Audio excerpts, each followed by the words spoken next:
भारत के आज़ादी के लिए अपना तन मन धन लगाने वाले महान क्रांतिकारियों में से एक महर्षि अरविंद इस देश की आध्यात्मिक क्रांति के भी पहले चिंगारी थे। वे बंगाल के निवासी थे। बंगाल में अनेक महान क्रांतिकारी हुए हैं जिन्होंने भारत माता को आज़ाद कराने के लिए जी जान से प्रयास किया। महर्षि अरविंद एक ऐसे महान व्यक्तित्व के धनी थे जिनके आह्वान पर हजारों की संख्या में बंगाल के नवयुवकों ने भारत माता को बंधन से मुक्त करने के लिए खुशी खुशी फांसी पर चढ़ गए थे।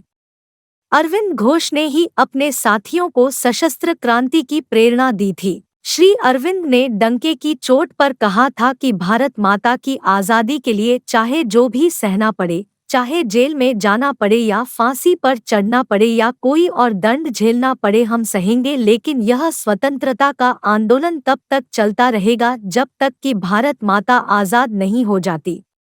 हम तब तक आंदोलन करेंगे जब तक भारत स्वतंत्र नहीं हो जाता। एक दिन तो जरूर ऐसा आएगा जब अंग्रेजों को हिंदुस्तान छोड़कर जाना होगा।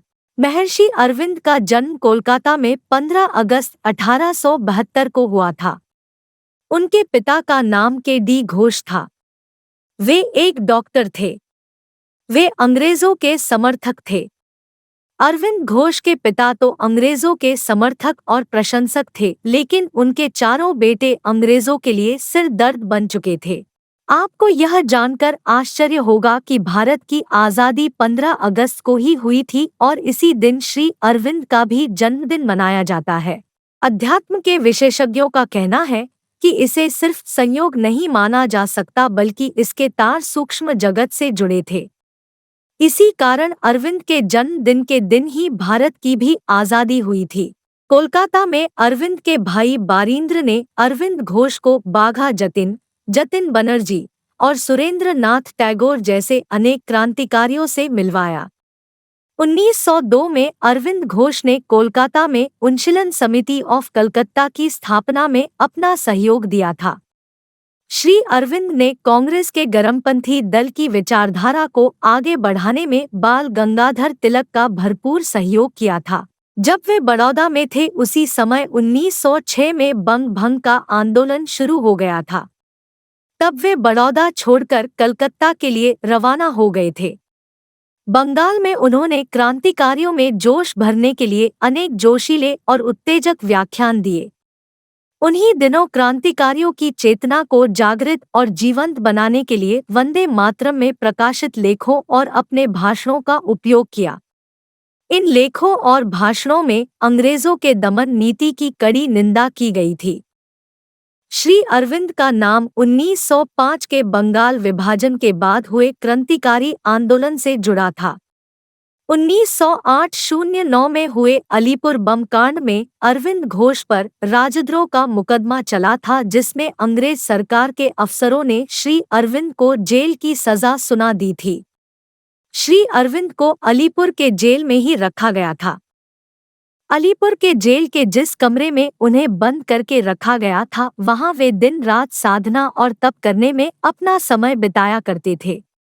उन दिनों में वे श्रीमद् भगवद गीता पढ़ा करते थे और श्री कृष्ण की उपासना किया करते थे।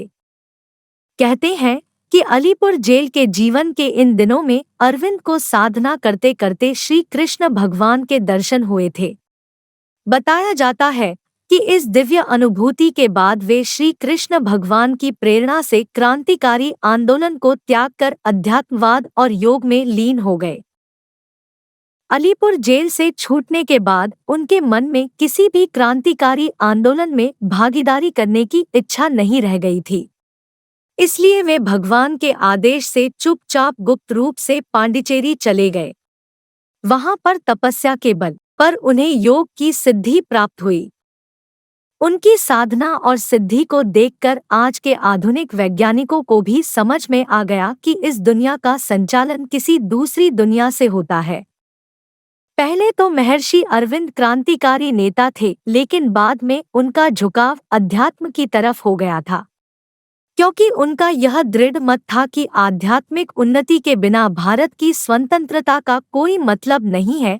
इस महती आवश्यकता को पूरा करने के लिए श्री अरविंद ने भारतीय संस्कृति और ज्ञान को विश्व भर में प्रचारित किया ताकि भारतीयों को उनके अपने पारंपरिक संस्कृति का गौरव अनुभव हो। इसके बिना आज़ादी की प्रेरणा थोड़ी मुश्किल थी। इसके लिए उन्होंने वेदों, उपनिषद और गीता को पढ़ना और पढ़ाना जरूरी समझा। उन्होंने अपने भाषणों और पुस्तकों से लोगों को गीता और अवतारवाद के सिद्धांत और विज्ञानों को भी समझाया। श्री अरविंद को एक महान योगी और दार्शनिक माना जाता है। वे पूर्ण योग के प्रवर्तक थे।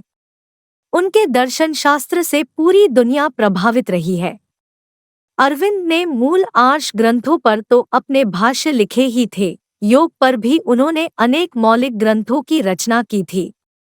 सावित्री, योग समन्वय, the mother, future poetry, letters on योग आदि श्री अरविंद के प्रमुख रचनाएं हैं। आधुनिक भारत के इस महान ऋषि श्री अरविंद की मृत्यु 5 दिसंबर 1950 को हुई थी। कहा जाता है, उनके तपोमय पार्थिव शरीर से मृत्यु के बाद भी कई दिनों तक प्रकाश की किरणें निकल रही थी, जिस कारण उनका अग्नि संस्कार नहीं किया गया था और बाद में 9 दिसंबर को उन्हें उनके आश्रम में समाधि दे दी गई थी। दुनिया भर से लोग उनकी समाधि पर मत्था टेकने के लिए अरविंद आश्रम पांडिचेरी जाते हैं। आपको हमारा यह वीडियो कैसा लगा, आप हमें कमेंट करके जरूर बताएं। साथ ही अपने दोस्तों में भी शेयर करें। धन्यवाद।